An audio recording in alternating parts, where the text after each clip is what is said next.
Hello everyone, welcome back to a new video. In this video, I will be discussing about the results, quarter two results of Northern R Capital.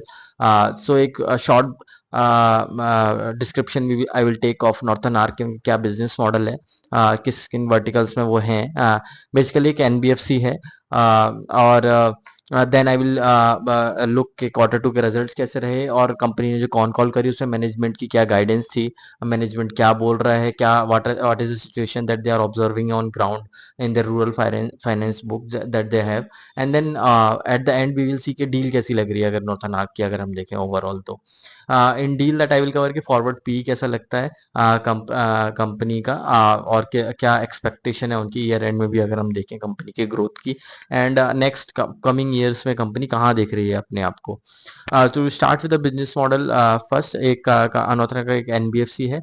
Company के दो verticals हैं. एक vertical जो है वो direct to customer है जो इनका अराउंड 54% है टोटल लोन बुक का, एंड जो रेस्ट 46% है वो इंटरमीडिएट क्रेडिट सॉल्यूशंस जो ये प्रोवाइड करते हैं अपने पार्टनर्स को, जिसमें हेल्प करते हैं फंड्स को एलोकेट करवाने में एमएफआई स्पेस में. उसमें एक फीस चार्ज करते हैं. ये इनकी जो 70 to 80 बिप्स जो ओवरऑल जो बुक है उसका ये चार्ज करते हैं. तो ये इंटरमीडिएट क्रेडिट सॉल्यूशंस का बिजनेस है इनका. अगर हम डायरेक्ट टू कस्टमर जो 54% है बुक का, अगर उस बिजनेस के बारे में देखें तो कंपनी तीन सेगमेंट्स में उसमें प्रेजेंट है. अगर हम पहला सेगमेंट कंपनी का देखें तो कंपनी जो है कंज्यूमर फाइनेंस में है. कंपनी एक एमएसएमई स्पेस में भी है, और थर्ड अगर हम देखें तो कंपनी रूरल फाइनेंस में भी है. तो रूरल फाइनेंस से आपको इसमें रूरल फाइनेंस इनका मतलब एमएफआई स्पेस ही है. जब एमएफआई में इश्यूज क्रिएट होने लगे तो अपने आप को डिसोसिएट करने के लिए उस सेगमेंट से they started calling it rural finance. तो which I didn't like at all when company started doing this. But let's see के कैसा रहा. सो जो इनका जो मेनली जो ग्रोथ आ रहा है उस बुक में वो एमएसएमई और कंज्यूमर फाइनेंस से ही आ रहा है. तो एमएसएमई 42% से कंपनी ने ग्रो किया है, और अगर हम देखें कंज्यूमर फाइनेंस से उसको 24% से ग्रो किया है. बहुत अच्छी ग्रोथ है दोनों सेगमेंट्स में. बट जो रूरल फाइनेंस की बुक है जो एमएफआई में स्ट्रेस क्रिएट हुआ और सब कुछ है उसकी वजह से ये they are reducing that book, and now they have reduced further this quarter as well. तो ये इनका है ना दोनों वर्टिकल्स में इस तरीके से सेगमेंट्स हैं देखें तो. अब हम आते हैं कि क्वार्टर टू के रिजल्ट्स के ऊपर नॉर्थन आर्क के. अगर हम देखें तो कंपनी ने अपने यूएम को 15% से ग्रो किया है ईयर ऑन ईयर. यस, पर इनके पैट में अगर हम देखें तो ज़्यादा वो नहीं है. अगर ईयर देखें तो डी ग्रोथ ही है. कंपनी की उतनी ग्रोथ नहीं है. Mainly credit cost in comparison to last year रही. इसकी वजह से क्वार्टर क्वार्टर एक अच्छी ग्रोथ कंपनी ने देखी है अपने बॉटम लाइन में. ऑन द अदर हैंड अगर हम देखें कंपनी क्रेडिट कॉस्ट जो था 3% था क्वार्टर वन में, जो 2.7% हो गया है.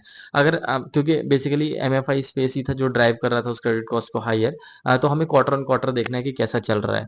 तो अगर हम देखें तो उसमें क्वार्टर ऑन क्रेडिट कॉस्ट में इंप्रूवमेंट है. तो मेनली जो एमएफआई का स्पेस देखें इन्होंने अब ये बोला है कि जिनको पार 0+ था वो अभी सेम लेवल पे आ चुका है. जो इनका जो स्ट्रेस देखना स्टार्ट होता है एमएफआई स्पेस में उसके बराबर ही आ चुका है. So which is a very good sign. So management is saying that very confident कि एमएफआई का जो बॉटम था वो इनका हो चुका है in terms of credit cost. अब now going further the credit cost will further improve. The metrics, all the metrics in the MFI space will improve, और they will be able to lend more in that direction also. तो इनका जो निम है और जो yield है उन प्रोडक्ट्स की वो भी बढ़ेगी क्योंकि एमएफआई स्पेस की एमएफआई लोन की यील्ड ज़्यादा होती है. तो दे will be looking at increasing that book instead of decreasing it going forward. तो ये क्वार्टर टू के रिजल्ट से अगर हम जीएनपीए एनपीए एनएनपीए देखें हर एक में इंप्रूवमेंट है कंपनी के लिए. और क्रेडिट कॉस्ट तो मैंने बताया 3% 2.7% हो गया. सारे फील्ड्स जो हैं उनमें इन्होंने अच्छा इंप्रूवमेंट ही देखा है अपनी क्रेडिट कॉस्ट में. और अगर हम अब आते हैं कंपनी के कॉन कॉल के बारे में कि मैनेजमेंट ने क्या बताया अपने कॉन कॉल में. तो ओवरऑल हम देखें जो मैनेजमेंट था काफ़ी पॉजिटिव था अपने कॉन कॉल में. और इन्होंने यही बोला कि जो क्रेडिट कॉस्ट है इनकी डायरेक्शन जो है क्रेडिट कॉस्ट की वो 2.6 2.8 के बीच में ही है अभी, और ये 2.7 पे अभी है. तो मैनेजमेंट ने कंजर्वेटिव होके बोला है. अगर हम लीवर्स देखें तो क्रेडिट कॉस्ट के they are seeing very good signs. उससे अपने बेटर भी कर सकते हैं 2.6 से, बट लेट्स इन्होंने बोला 2.6 से 2.8 के बीच में ही दिया बोला। अब आते हैं कि एयूएम की ग्रोथ के बारे में। कंपनी ने बोला कि अगर हम स्टार्टिंग में देखें तो क्वार्टर वन में दे डिड 12%, क्वार्टर टू में they have done 15%, and now going forward they are saying कि पूरे साल का ये 20 से 22% के बीच में इनके एयूएम का ग्रोथ रहेगा, पूरे साल का बोल रहे हैं ये। तो जो सेकंड हाफ है वो एक्सपेक्टेड है कि उसमें आराम से 25 से 30% से अपने एयूएम को ग्रो करेंगे, तभी आ पाएंगे 20% 22% के बीच में। तो ये है इनके एयूएम की ग्रोथ बारे में। क्रेडिट कॉस्ट के बारे में हमने बोल ही दिया। इन्होंने कॉस्ट ऑफ बोरोइंग के बारे में ये बताया है कि कॉस्ट ऑफ बोरोइंग इनका कम आ रहा है, जो आरबीआई ने भी रेट कट्स किए, सब कुछ किए, 100 बिप्स का इनको इंप्रूवमेंट मिलना है अपने कॉस्ट ऑफ बोरोइंग में। जैसे 40 बिप्स का उनको ऑलरेडी मिल चुका है, 60 बिप्स का अभी कॉस्ट ऑफ बोरोइंग का इम्पैक्ट और आना है, जो इनके है ना निम को, स्प्रेड को इम्प्रूव करने में बेनिफिट देगा। तो वहां से भी क्या होगा कि जो नेट इंटरेस्ट इनकम है उनके इंक्रीज होने में फायदा मिलेगा इनको। और उन्होंने ये भी बोला कि उनकी दूसरी बुक है जो इंटरमीडिएट क्रेडिट सॉल्यूशंस जो प्रोवाइड करते हैं, उसमें ये बोल रहे हैं कि अब जैसे एमएफआई का स्पेस हो रहा है तो जो फंड्स हैं वो भी डिप्लॉय करने में इनको हेल्प मिलेगी। तो वहाँ पे भी की डील्स एक दो ये देख रहे हैं जो सेकंड हाफ में होंगी, जो इनके है ना जो वहाँ की जो फी इनकम है उसको इम्प्रूव करने में हेल्प करेगा। तो मैनेजमेंट ये बोला ओवरऑल अगर हम देखें तो 80 to 90 बिप्स का दे सी के they will be able to do the in the fee part.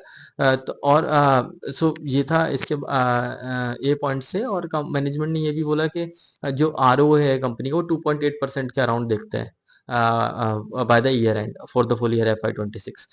तो और कंपनी वाले लॉन्ग टर्म बेसिस पे दे सी के 3.8 to 4 का आरओए आराम से कर लेंगे अपना।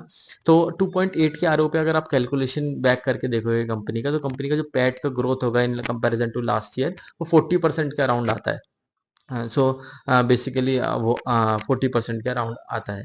और अगर हम 2.8 का आरओए देखें कंपनी का, तो उसके कंपैरिजन में कंपनी का पी बाई वी कितना है, अराउंड 1.2 1.3 का अराउंड है। तो कंपनी अंडर वैल्यूड है इस सेंस में। और कंपनी का जो लॉन्ग टर्म गाइडेंस है कि 4 to 4.5% का वो आरओए मेंटेन करके रखेंगे। एयूएम की जो ग्रोथ रहेगी नेक्स्ट ईयर की वो एक्सपेक्ट कर रहे हैं। क्रेडिट कॉस्ट एयूएम की जो ग्रोथ बोल रहे हैं वो 25-28% बोल रहे हैं, और क्रेडिट कॉस्ट के टर्म्स में बोल रहे हैं वहां भी इनको बेनिफिट मिलेगा, जो 2.3 से 2.5 के बीच में रह सकती है credit cost for the full year next year. So credit cost में भी बेनिफिट मिलेगा, एयूएम की ग्रोथ भी होगी, कंपनी के पास लीवर भी है, कॉस्ट ऑफ बोरोइंग भी डाउन जा रही है, जिसकी वजह से कंपनी का जो है नेट इंटरेस्ट इनकम भी बढ़ेगा, जैसे यील्ड स्प्रेड इनका बढ़ता जाएगा।